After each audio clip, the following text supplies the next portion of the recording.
one of my most favorite shows, none other than Christian Networking Entrepreneurs with Pastor Teresa McCurry. Take it away, Pastor T. Thank you so much, Apostle James, and welcome to Christian Networking Entrepreneurs.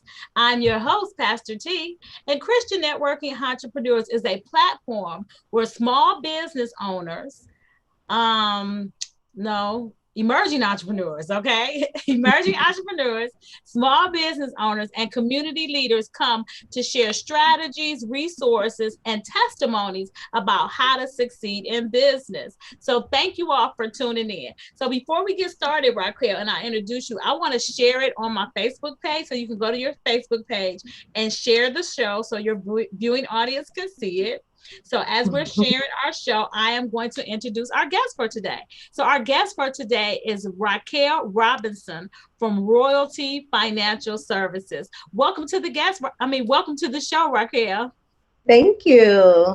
Thank you for having me. I am so glad you were able to fill in. We had a last minute cancellation and she was able to fill in. So this is going to be amazing. So Raquel, we do something when we get started with the show called ETR. And ETR means earn the right. So this is the part where you give your testimony, your business testimony about the ups and downs, the good, the bad, the ugly, and the successful parts of business. So introduce yourself and give us your testimony. Yeah, so hi, my name is Raquel Robinson. Like she said, I am the owner of Royal Financial Services, and I'm so super excited to be here with you guys today. Man, being a business owner is definitely tough. A lot of people may post that it's just this easy thing, but man, oh man, once you get started rolling, you got to make tough decisions and you got to make sure that your business is set up properly so that you can be able to pivot, just like we saw within the pandemic. And just being a business owner myself, I struggled in the very beginning stages of starting a business because I've been a full-time employee at AT&T for over 20 years. And to start my own business, I knew how to be an employee, but not a business owner. And so, I struggled getting clients and different things like that. But eventually, as I continued to educate myself and had that determination and drive and that push to keep trying, and eventually, it just turned into this full business to where I needed to make sure that I had systems and processes in place to actually run my business. And so with that being said, it led me to really truly educate myself, and which is how I continue to grow in my business, on how to have your business set up properly and to have systems and processes in place to be able to assist you in running the business and the customer experience that you have in running your business. And so I've learned a lot about that. And then when we think about being a business owner, we don't necessarily think about how important it is to set up our businesses properly and having a merchant account and having I think I hear some background noise. That was me. I was trying to share it and the thing came on. I'm like, Lord, what am I doing here? Stop. But before you go on, I just want to stop. So I'll be stopping you periodically, just unpacking some of the things that you're saying, right? So with that being said, 20 years as an employee, how long have you been in business for yourself, an entrepreneur? So it will be 3 years this Praise month. the Lord. Congratulations. Thank you. So I'll be 3 years old. I'm super excited about that.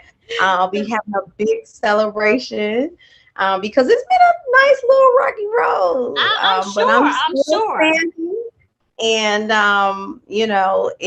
a lot of people paint that picture as if, you can have this overnight success. And you have to know, you pray and wish for clients, and then once they show up, it's like, how are you going to handle them?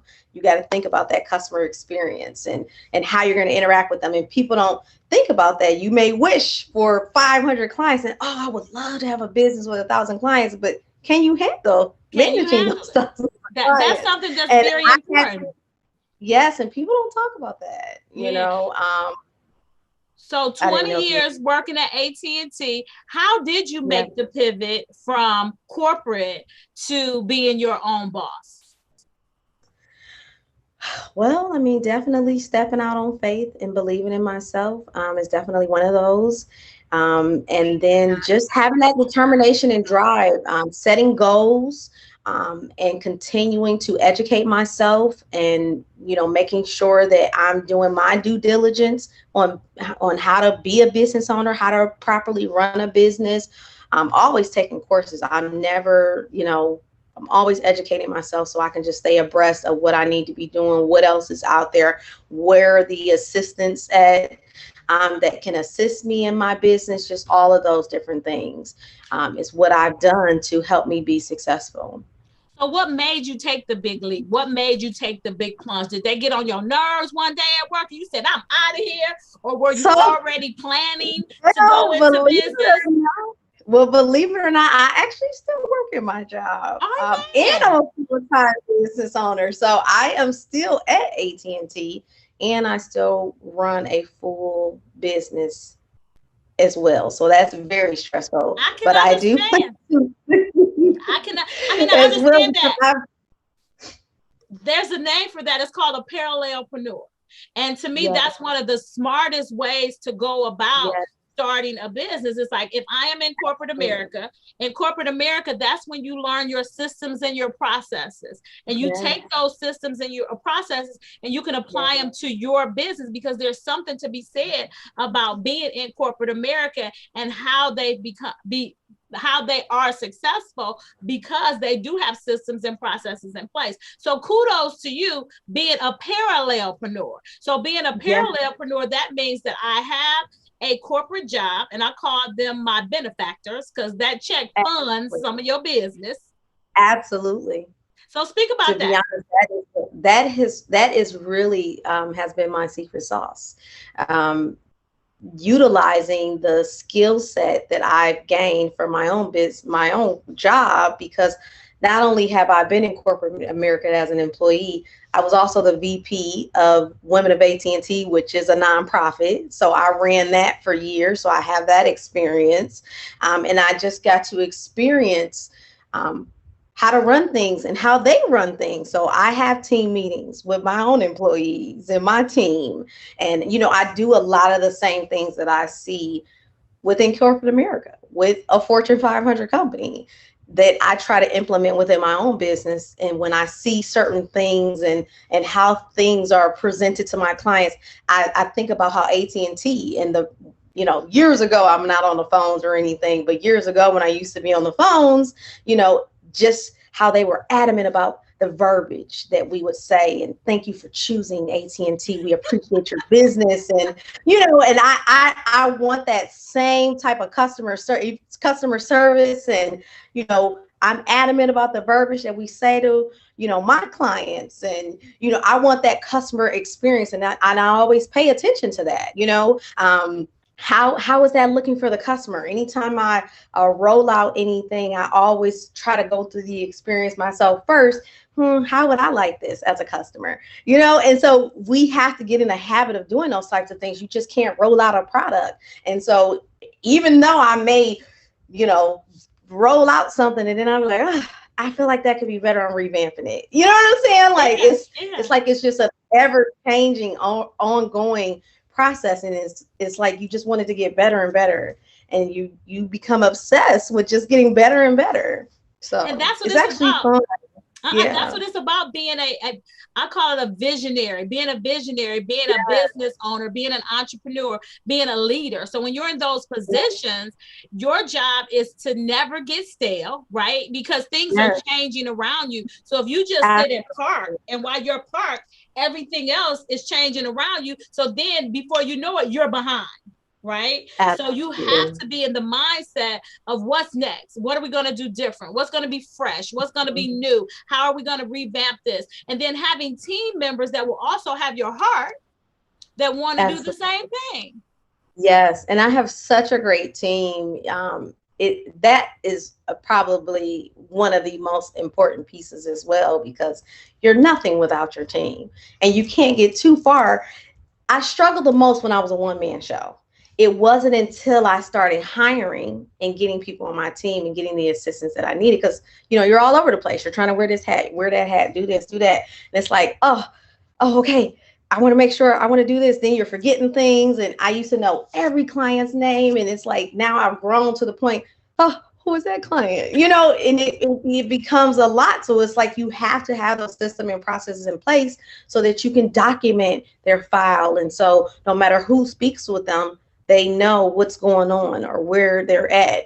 And so, and just having that team that can help you, that quality employee that can help you and assist you, and they believe in your brand and they believe in your business. I mean, the employees that I have are just, oh, they're so die hard for me and my business. I just love it, and just trying to continue to attract that same type as you continue to grow. Like, I'm adding another team member because it's like, I mean, I need help because it's just growing. So that's awesome. What a wonderful problem to have. What a I know, wonderful right? problem to have. So Raquel, why financial services? Well, I would have to say, even though I've been with AT&T for 20 years, since I was 18 years old, so that's telling my age there. I actually lost my job after being there for like 2.5 years, 3 years. And during that time that I was not working at AT&T, I was wrongly terminated. So of course I got my own job back and been back ever since. I was a loan officer for a mortgage company before the big market crash and everything. And I got to look at thousands of credit reports. And, I just saw, that was the first light bulb that went off for me. I saw the financial literacy that we lacked as a community within the Black community. And, me being able to see thousands of credit reports, I saw all of these other communities of people who had $100,000 limit credit cards, and they were refinancing their homes, taking $50,000 out in equity. And I got to review their bank statements because I had to package up the loans. And so when I did that, I got to see all of their financial information, their assets, everything. And we barely struggled to get approved for a lot of those products that my company was offering, whereas it was nothing. They were able to get approved. They were taking out home equity loans, remodeling their homes, paying off their cars, paying off their hundreds of thousands of dollars in credit card debt. And it was just like, oh yeah, we're going to pay off the car. And it was like, I was not having those conversations with us, people that look like me. And so that kind of stuck with me. So as I continued to work my job, when I got my job back and I left the mortgage industry, I started taking courses at Tri-C because I'm like, I want to take some small business courses. And, I started taking those courses, and then I had the opportunity to be in a leadership role for the nonprofit at my job, and just getting that experience and mixing and mingling with, executive directors and just all of these people from all these different companies, and sitting at AT&T's table. And it wasn't a lot of us. So I really started educating myself. And what really took the cake was watching my parents. They are everyday working people, no college degrees. And I've watched them build wealth through the access of credit.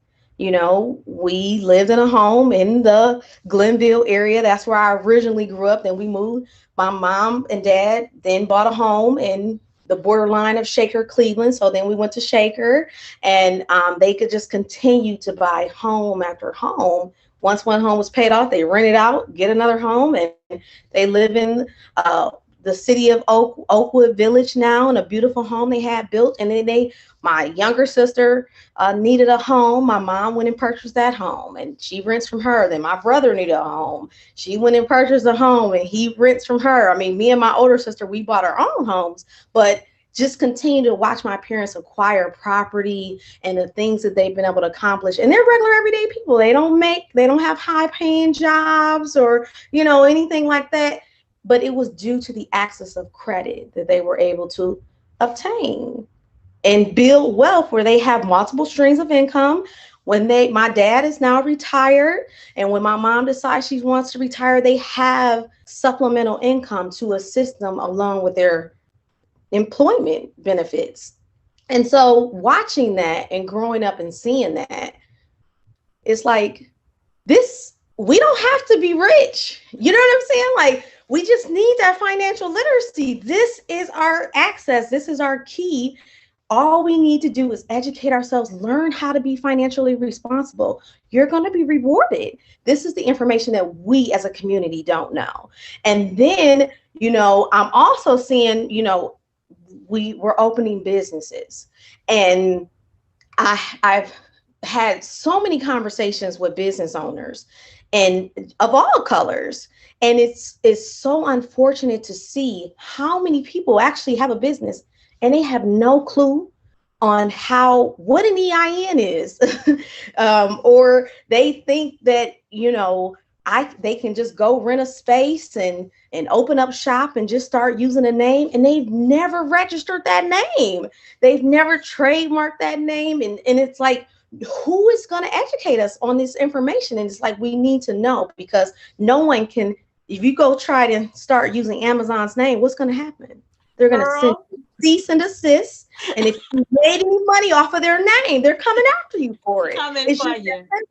And we need to have that mindset as well. We have to stop trying to build a house on land that we don't own, and that's what we're doing. A lot of business owners are building their businesses, and Nick Cannon is a perfect example. They shut him out, of his name that he was using wilding out, because he never trademarked that name. And when he wanted to leave that company, they went and trademarked it. And he was like, oh, he'd been running wilding out for 10 years or however long. And someone can literally completely wipe you out. And you see these stars immediately, they have a child, they want to trademark their children's names because someone can start making money off of that, or charge you some astronomical fee to get that name from you. And so all of that information is important, and we need to know that type of information. We need to know why you even need an EIN, an employee identification number. What is it? What is a DUNS number? Dun and Bradstreet. So let's get into our lesson for today, girl. You dabbling in there. But before we get into our lesson, this is amazing. And that's what Christian Networking Entrepreneurs is all about. Christian Networking Entrepreneurs is all about coming together and networking as a Christian community so we can help each other learn and grow and have sustainable businesses that are also profitable. So it's one thing to say, yeah, I'm in business, but I tell a lot of people, you're really not in business, you hustling. And you get some change on the side. Then once you hustle and get some change on the side, then you can turn that hustle into a business. But just don't say, I have this wonderful idea, I'm going to jump out and do this. Don't put the cart before the horse. So our topic today is establishing business credit to get financing. So let's talk about that. What do we need to do as a business owner to help establish our business credit so we can get financing? So you already brought up those two numbers. So let those be the first two things that you talk about, right? Well, let's talk about the EIN, and then let's talk about the Dun and Bradstreet number. So before I even get into that, because you should not be getting your EIN or your Dun and Bradstreet until you fully do your due diligence and make sure you are setting your business up properly. That's number one. The very first thing that you have to do is research the name. Research the name. You want to do your due diligence on the name. And just a wonderful site that you can do to start that process is namecheck.com. That's NAMECHK as in kite.com. And that website, you can punch in that name and it'll let you know on all platforms. It's going to check the trademark site. It's going to check all social media sites. It's going to see if the .com is available, your domain, all of that information, because you don't want to register a name. And a lot of people use companies like LegalZoom to set up their business, and they pay this $600-700 for them to register their businesses for them. But what LegalZoom does is you say, hey, I want to use the Christian Network, as my business name. And they say, okay. And then they go and type in and they see that someone else has a Christian network. So they say, okay, well, I'm going to give you the Christian network. I'm just going to put it all together as one word, no spaces. Because technically that's a different name. And then they're going to give you the paperwork and take your money. You see what I'm saying? Like, yeah. You should, now you're going to be starting seeing all this Christian network stuff being posted, and you're going to be like, that's my business name. And then if you trademark your name, you can go and cease and desist and stop them. And what if they've been building it for years and they eventually built them up a nice following there on another side of the country, and all of a sudden they get shut down because you or have that name and you're like, stop using my name. Right. You see what I'm saying? So the name is very important. Okay. Number one, we want to do our due diligence and making sure that we are picking a name. And you also, when building business credit, you really, I understand a lot of business owners, and me personally as well, just having the word financial in my name, certain businesses are considered high risk. So you don't necessarily want a name per se, not to say you can't use that business name, but when you're typically trying to think of building business credit, you want to be very broad when it comes to your business name as your main name. You can always use a DBA and use that name that you want to use. But when you're thinking about building business credit and getting funding for your business, it needs to be a name that that's very broad and bland. It's, not saying I do credit repair, because credit repair is considered high risk. And so a lot of people are not going to lend to credit repair. A lot of merchants, only certain banks will even provide a merchant account to credit repair companies because it's a very high risk industry. The real estate business, you don't want to have real estate in your name because that's considered a very high risk industry. So if you do want to have a real estate business, you want to be, R&R and Associates, and then you have that DBA, Raquel's Real Estate Professionals, or whatever you want to do. You can still use that, business name that you want to use, but don't make that your main name that you're going to be putting on business applications and different things of that nature. So the name is very important. That's not only because you don't want somebody else using it, but for funding purposes and for building business credit. There's a lot of businesses due to the pandemic that pawn shops, adult entertainment, things like that, they're completely disqualified from getting any of the pandemic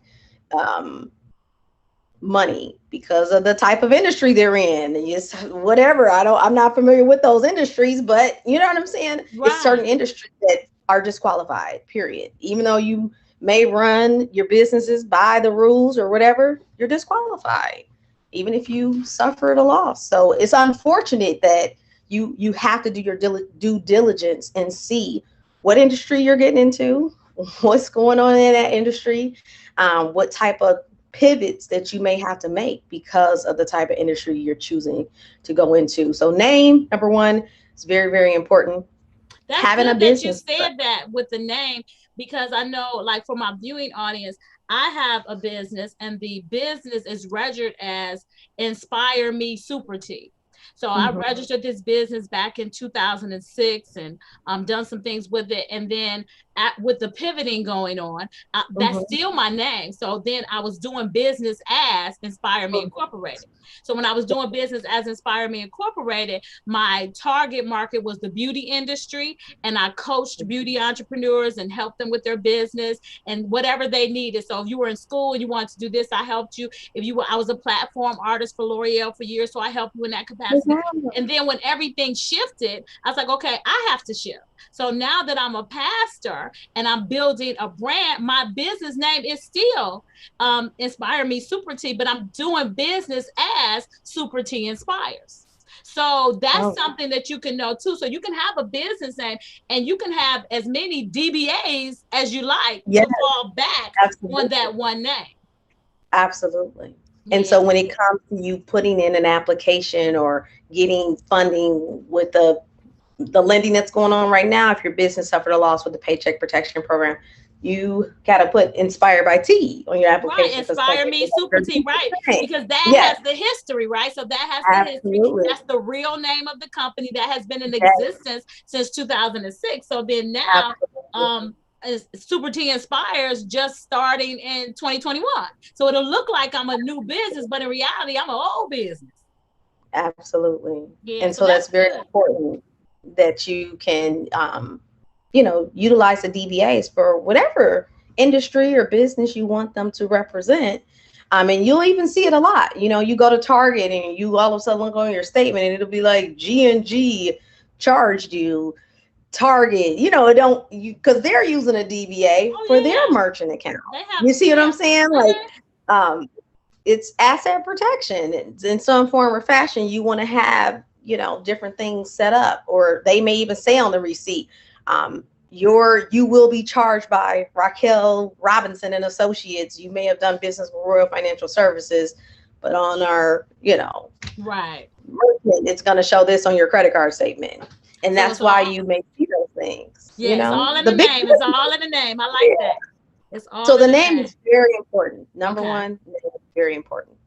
Then, of course, we have to have a business address. Having a home address as your business address is considered high risk.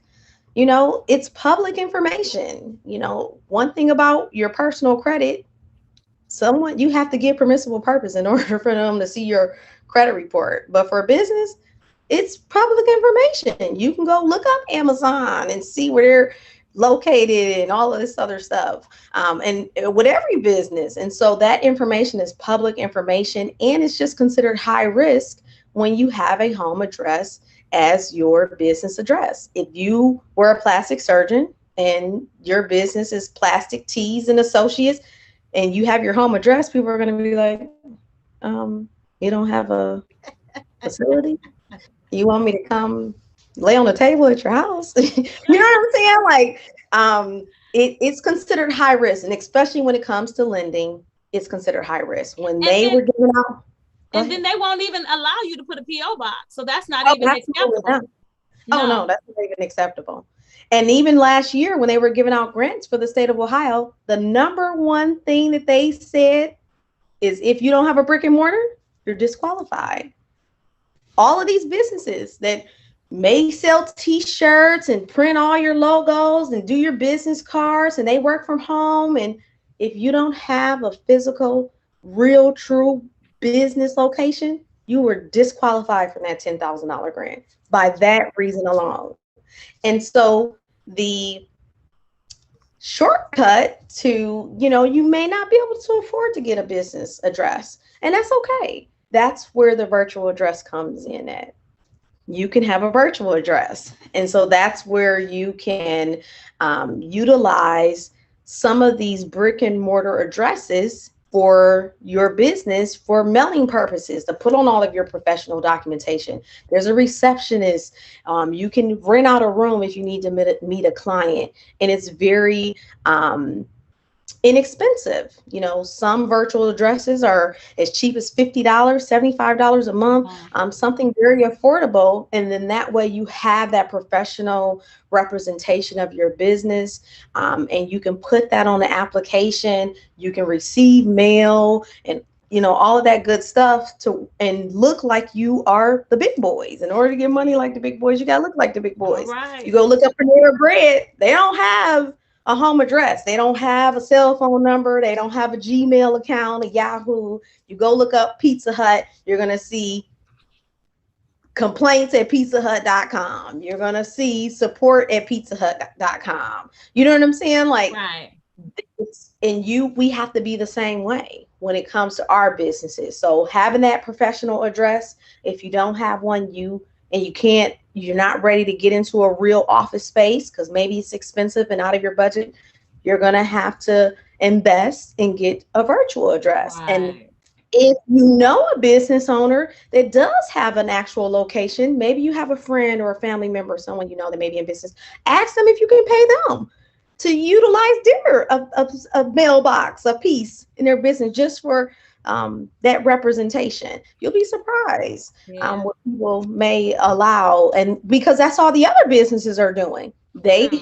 have an office space in a building and they're renting it out to you and say, hey, we'll accept your mail. We'll say you have a spot here. That's all they're Yeah. doing. Yeah. And they're charging you something a month. So business location, having a professional phone number. We can't use our cell phones. We have to have a professional phone number.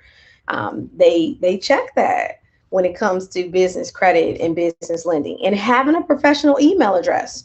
That's why I said that site namecheck.com is really, really good, because it's going to let you know if that .com is available. When you look up Panera, they don't say Panera.net, Panera dot, whatever. It's .com. AT&T is .com. Amazon is Amazon.com. Apple.com. So when you see a real business, they have a .com. You should try to own that .com for your business. And if it's not available, you either want to try to get it, or you're going to have to pick a different name. And so we want to get that .com, and then we want to have that professional email address. We have to, a professional email address is as little as $5 a month. We can afford a professional email address, and that is Teresa at, Right. christiannetwork.com or whatever Right. you have in your business. And so we have to get in the habit of having that. I have Raquel at royalfinancialservices.com. I have info at royalfinancials.com, support at royalfinancialservices.com. All my employees have company email address. Just like when I work at my job, I have a company email address. They're not letting me use my Yahoo or my Gmail or anything like that to conduct business under their name. And so we have to get in the habit of doing the same. Right. And so we have to have a professional phone number, professional email, professional address, and just making sure that all of that is in place before we register our businesses. We have to secure that stuff before we register our business, because when you go on the Secretary of State, you got to list all of that. You have to you list gotta all of list that stuff. When you go get your free EIN number, it's gonna ask, what's your business address? What's your business phone number? It's people who've had an EIN for years and they're like, I don't even know what address I was living at when I got that EIN, but that's on record as to where your business is operating out of. And that's important, because if something happens, if someone needs to get in contact with you, you may be getting sued, you may be, some money is owed to you, they're going to send it to the address that's on file. And so you may not ever receive that information. Maybe you didn't get the bill from a vendor that you were doing business with, and they went to, pull up your business credit, and according to your EIN paperwork, that's what's listed as your business address. So they sent it to that address and you never received your bill. And now your vendor doesn't want to do business with you anymore. So it's very important that we get all of this stuff in place and we register our businesses properly, because once we do that, everything's going to be in order. That's true. That's and so if true. It's not in order, you need to get it in order, because people won't do business with you if it's shaky. If they go to look you up and you got this phone number here, this name, this one says, Raquel's Mobile, and then this one says Raquel's Tees, and then I decided I'm gonna use this name now. I don't want to use that name anymore. And you're all over the place. I don't even know what your business name is. I don't really know what you do. Your EIN says this address and this name, but your article says this name. We have to get in order with putting it in order, because they're checking. They are checking. And that's good that you said that, because your EIN is your employee identification number. So I always want to be clear on what we're talking about, because we have emerging entrepreneurs that are watching and we have small business owners. So some of the emerging entrepreneurs don't know all the terminology and stuff that we're talking about. But with that being said, the EIN number is free. So be careful when you're going on these sites, because it's all this slick stuff out here. And you'll click on something because these advertisements come up first. Oh my when goodness. those advertisements come up, they'll charge you $100, $100, $200 for something that's free, and it's a third party that's doing that for you. But to make clear on, like I said, I've been in business since 2006 for that particular business. I had other businesses on my own salons and property and stuff before. But with that being said, when you make those adjustments and changes, that's a fee. So if you go in and you have to change your address, it's anywhere from $25 to $29, but it's worth it. Listening to what Raquel is saying, it's worth it making those changes, because if I come and I look and your business card says one address and your EIN or your state registration says another address, I'm looking at you kind of iffy. Yes. You that's automatically a red flag, and you're deemed as high risk or something of that nature when it comes to the lending or even the business credit. Vendors trying to do business with you, they're like, I can't verify, your business is unverifiable.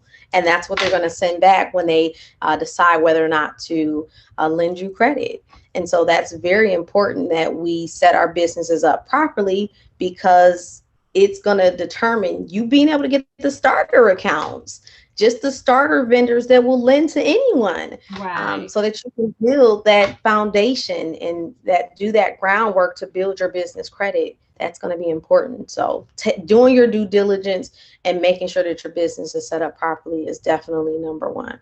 All right. So with that, you mentioned the EIN number. Talk about the Dun & Bradstreet number and what businesses needs a Dun & Bradstreet. So Dun & Bradstreet is the oldest business credit bureau, and having a DUNS number is free. So that's another one that's free, that it doesn't cost anything for you to get a DUNS number. And it's just like somewhat like the EIN number. It is like a social security number for your business. And so that is a business credit bureau. Just like on the personal side, we have Experian, Equifax, and TransUnion. On the business side, we have Dun & Bradstreet, Experian Business, and Equifax Business. I mean, and there's a couple of others, the SBFE, Small Business Financial Exchange, and all of those different things. But Dun & Bradstreet is the oldest, and they, if you do not register your business and get your DUNS number, when you first do those initial steps, of course, you want to start with gathering all of your stuff and securing your name and everything first. And then at that time, register your business. And then you want to go get your DUNS number. And if you don't go get it, they're going to give you one themselves, because what they do is and it's just the same, even on the personal side. They're like private investigators. So we have the three main credit bureaus, but there are hundreds of these smaller bureaus that are always collecting data on us. And they're doing the same on the business side.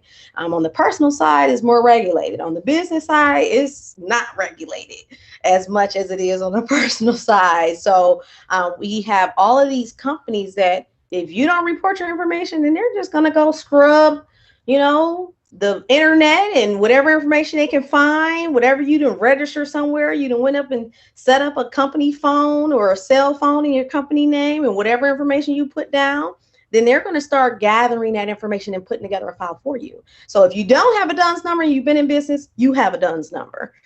You need to call Dun & Bradstreet and find out what that DUNS number is and get that information corrected. Because if you didn't report that information yourself as to what you want listed, they've done it for you.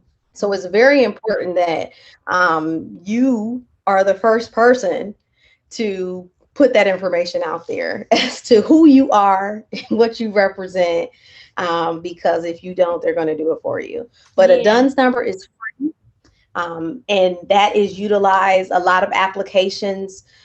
Different lenders definitely is pulling your DUNS number to see what your Dun & Bradstreet credit bureau looks like, to decide whether or not they want to lend with you. So it's very important that you know your DUNS number and that you keep up with that, because you are going to need that when you're applying for accounts and building business credit. Yeah. So mostly the Dun & Bradstreet number is used when you're doing business with the city, the state, or the federal government. So some businesses don't need it per se up front, but if you're going to do business with federal government, local government, and city government, you have to have a DNB.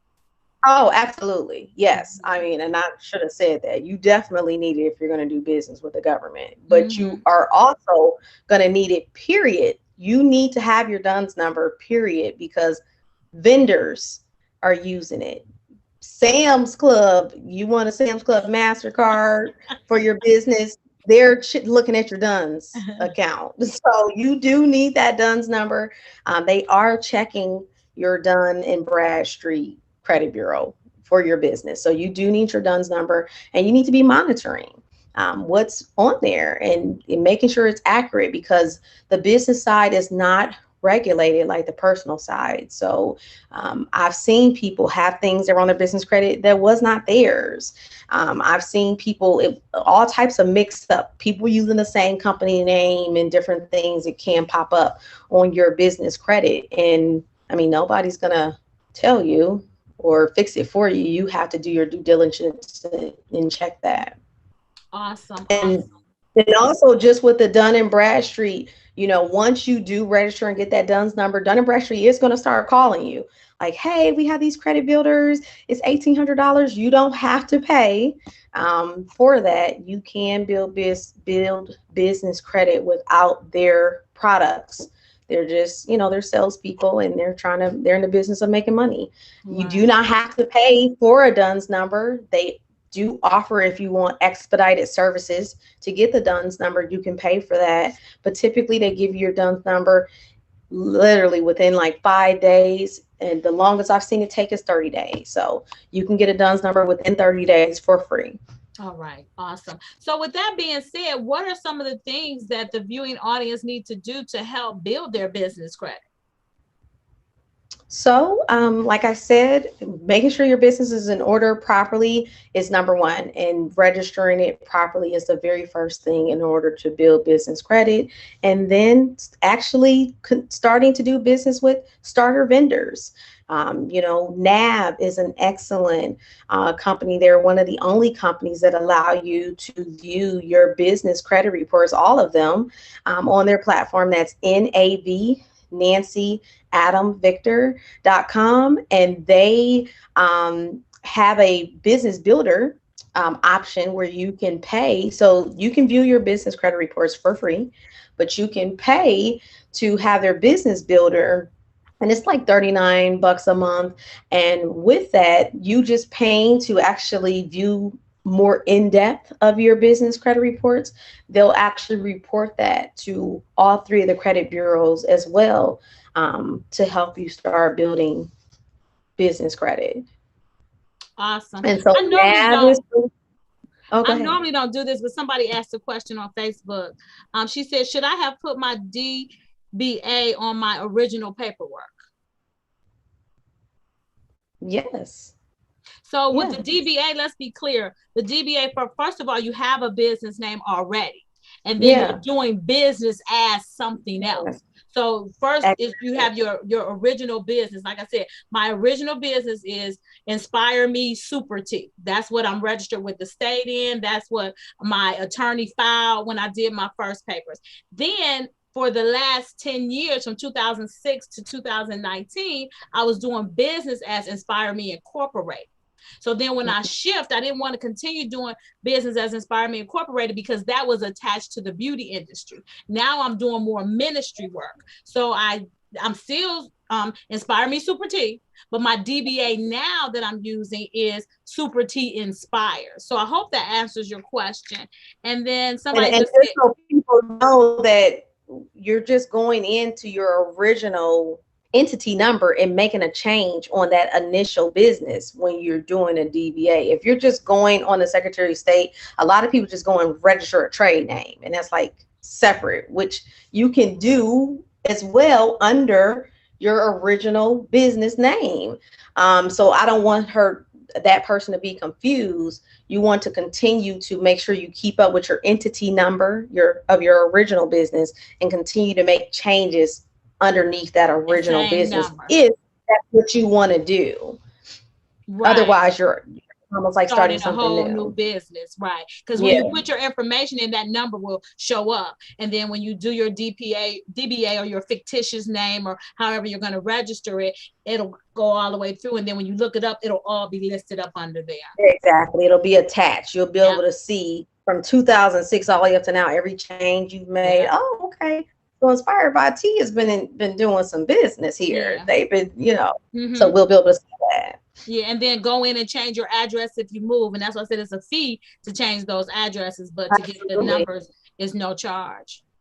Yes. Woo, time going really fast, girl. We got like 15 more minutes, okay? Oh my goodness. So, give us all you need to give us for business credit, and then we'll do our call to action. I'm going to let you roll. Okay, so so starting off with those vendors, so we have like Nav, it's really good. Quill, was on the list, but Quill.com, they sell office supplies, but they haven't been reporting lately, so they're definitely kind of like off the list now. I have a list, and I can provide that to the viewers. Of a list. I have a little starter guide of vendors, Crown Office Supplies and Creative CEO and different things to help you get a business plan. And they have all of these different starter vendors that will allow you to do business with them for very small fee. And they will report that onto your business credit to where you can Uline and Granger and different things. And this is the hack that a lot of people don't know. You're like, oh, well, what can I get from Uline? I'm not in like a construction business or whatever.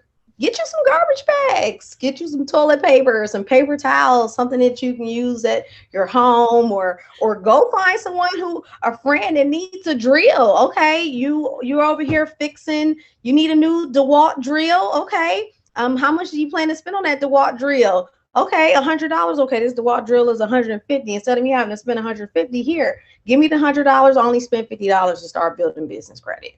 That's an amazing hack, because people need to know that how important, because I get that Uline catalog all the time. They just throw it away. So with you saying that, I'm gonna start like it's something in there that I can use, I'm sure.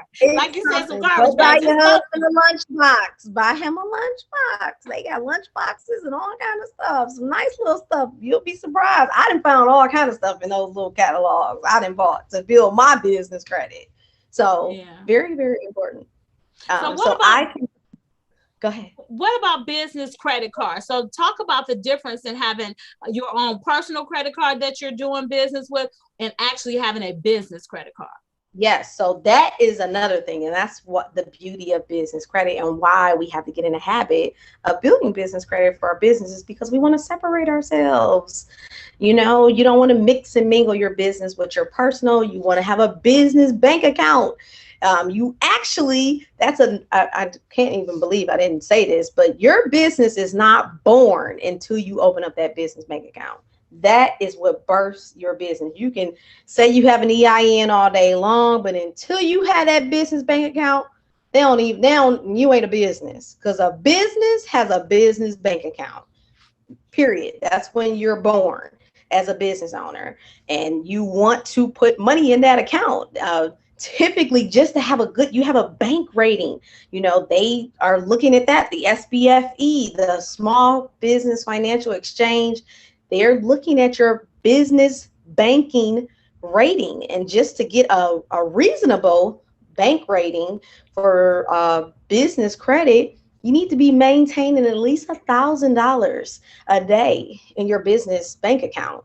And a lot of people don't really talk about that. Of course, you want to really say you're doing something, you want to have like $10,000 in your business bank account and up.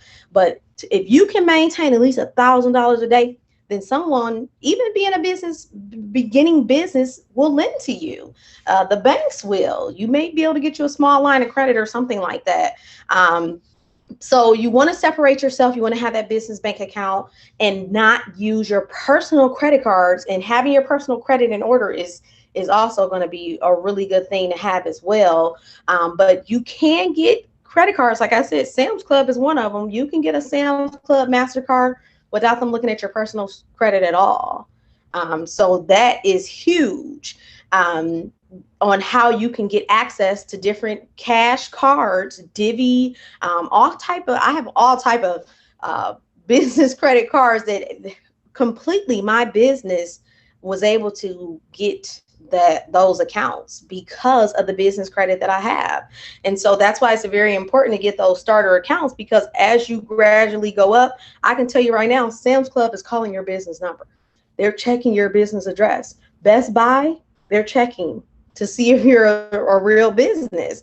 And so this is what they did. They called my 800 number. They wanted to verify, hey, is this business taking out this account? You know, blah, blah, blah. I have a Hertz line of credit. So if I need to rent a car for a company or whatever, I don't even need any money. I can show up, hey, I need this vehicle. I'm out of town on a business trip, and I don't have to pay for like 30, 60 days. And I'm able to rent and conduct business and do what I got to do because I have a Hertz line of credit. And I got all of this that is not attached to my social. It was strictly my business being able to represent itself and say, hey, I can handle paying this bill, because your business is its own self. I have gas cards, BP MasterCards with nice limits that I can use anywhere.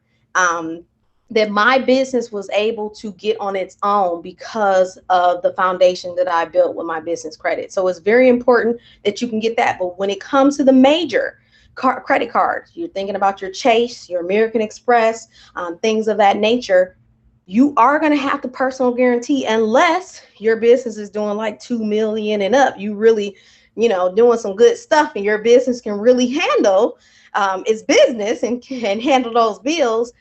You're going to have to personally guarantee. And that's okay, because all that's saying is if my business can't, a personal guarantor is if my business can't pay the bills, I'm going to step in and I'm vouching for my business. I'll take care of the invoice. I'll take care of the bill if my business can't handle it. And so when you personally guarantee an account for your business, they're typically either going to soft pull or hard pull your credit, your personal credit. And so that's why your personal credit is very important, because you may have to personally guarantee your business, and to be double fundable. If your business, if you can only go so far, I mean, you can really go really far if you continue to build strong business credit with your business. But if you want to be double fundable and really get access, you can do that by having good personal credit. You're like a double, weapon when it comes to your business, because your personal credit is going to be like, hey, we need some working capital. Look, I take care of my business over here on the personal side, and I'll step in and vouch for my business to help this person over here, because your business is his own person. So I'll step in and help this person. I'm co-signing. We can handle this. Give us the money. We about to, make this business do make some things happen. But that's good. So it's good to know that. So in the beginning, your business doesn't have credit. So you have to do little things. So giving us those tricks and hacks was amazing. So when you get the Uline catalog, order something out of it in your business name to help create business credit. When you go to Sam's Club, get a separate account in your business name. If you're going to Office Max, Staples, Home Depot, any of those, get something totally separate in your business name to help establish your business credit. And then as you slowly establish it, to me, get it, even if you just buy something once a month, like you said, for $100, and pay $10 a month to create that history. Well, talk about that. So when you're thinking about the starter vendors, most vendors aren't going to give you a revolving account where you can make small payments. Okay. Because you're a new business and they're like, hey, you're a new business, I need to see if you can handle paying. They're going to give you what is called a net account. The average net account is a net 30. So that means you have 30 days to pay your invoice in full. Okay. Now there's net 70 accounts, you got 7 days. I have an Amazon net 55 account, so I have 55 days. So you have Granger, Uline, those are all net 30 accounts. So if you spend $100, that $100 is due in full by that invoice due date. And you don't want to pay on the due date. You actually want to pay early because you want to be considered an early payer because business credit is totally different from personal credit. They have what is called DBT, days beyond terms. And so if you go one day, then hey, you're a slow payer. You know, we don't know if we want to do business with you because you slow pay. You don't like to pay your invoices on time or they're a couple days late. We may not want to do business with you. So you actually want to be known as someone who pays early. Before time. Yeah. Want to pay those invoices 5 to 10 days before they're due. You can be rated as an early payer. Well, that's good. I'm glad you made that clear about the whole net 30 and net 50 and that what have you, because in my mind I'm still thinking personal credit, right? So yes. Now you can get revolving accounts eventually, you know, as you build those net accounts.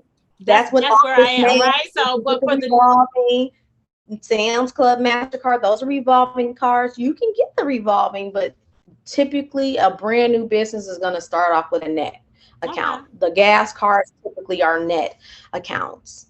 That's good to know. That's good to know. Raquel, we are here with 5 minutes to go. Let's do the call to action. What you got for my viewers? What you got for them? Let's do a call to action. So I guess I need to figure out how to drop this in the chat, or maybe I can do it when we get off this call. But yeah. Okay. So I have been running a 21-day business credit challenge. And within that business credit challenge, I have 21 small little videos that basically walk you through setting up your business properly. It gives you that starter guide. It gives you a little cheat sheet of all the information that you need to have on hand when you're building business credit, that all the vendors or lenders are going to ask for when you're applying for credit for your business, so that you could, you know, fill it out and take a screenshot and keep it in your favorites on your cell phone or something, so that you always know your EIN number. You know, when so many people don't even know their business start date, and they're just saying, oh, I think I started June 2nd, 2018. You can't just put anything. You can't just put anything. And I don't think people understand that. So I know my EIN number by heart like it's my regular social. I know my DUNS number by heart like it's my regular social. So we have to get in the habit of knowing this information, knowing how important it is. And so you know, I have that 21-day business credit challenge that will walk you through step by step setting up your business properly and giving you some of those tools and resources and explaining a lot of these terms a little bit more in depth and things of that nature. And then I'm going to even be revamping it. I know, and I'm going to be revamping it even more, because I'm going to do a total, because I see the more and more I speak with business owners, I just see such a disconnect. They need to be, I want to do a walkthrough. I want to build a business from the beginning myself, let someone watch me. Hey, I have an idea. I want to start a business. Boom, boom, boom. You know, so that's going to be coming out shortly as well, just to give even more in depth, because people still need the hands-on. So give us all your information. Normally, I be done asked for your information 3 times, but we just been chopping it up. So give us your email, your cell phone, your business, your business email, your business number, and your business address. Give it to the viewing audience. Yes, so we are located in Beechwood, Ohio, 3401 Enterprise Parkway, Suite 340 in Beechwood, Ohio. Our business number is 800-507-4599. Our website is www.royalfinancialservices.com. And then if you have any questions, you can email them to support@royalfinancialservices.com. And so we are a legally licensed credit repair company. We're one of the only African-American legally licensed companies in Cleveland. There's only one other that we know of that's legally licensed. So we do everything ethically and legal to remove blemishes and give you the education and credit building tools you need for your personal credit. And then, of course, educating you on business credit. And then we do tax preparation as well. Woo wee! This was good. Like Campbell soup. Thank you so much, Raquel, for joining us today. This has been amazing. Thank you. We appreciate it.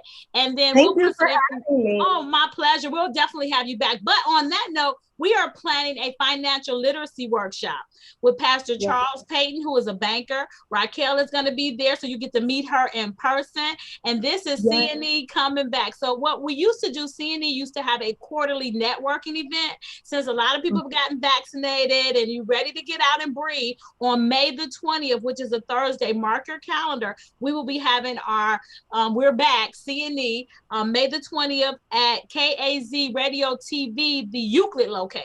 So we'll have all kind of information out about that, but it's all going to be about finances, getting your financial house in order, financial literacy, how to get wills and insurance and all of that kind of stuff together. So thank you guys for tuning in. So as you know, we're having some changes going on here at Christian Networking Entrepreneurs. I will only be doing my show once a quarter, and I'll mostly be talking to enterprises and community leaders. Pastor Shalonda Johnson will be taking over starting April the 1st, and the show will be at 12 o'clock with her. That's every first Thursday, and then I'll be coming on quarterly on every third Thursday. Quarterly. So we'll let you all know about that. So if you're interested in being a guest on the show, you can shoot us an email at info@mynewbeginning.com. Just know that Christian Networking Entrepreneurs is an outreach of New Beginnings Ministries.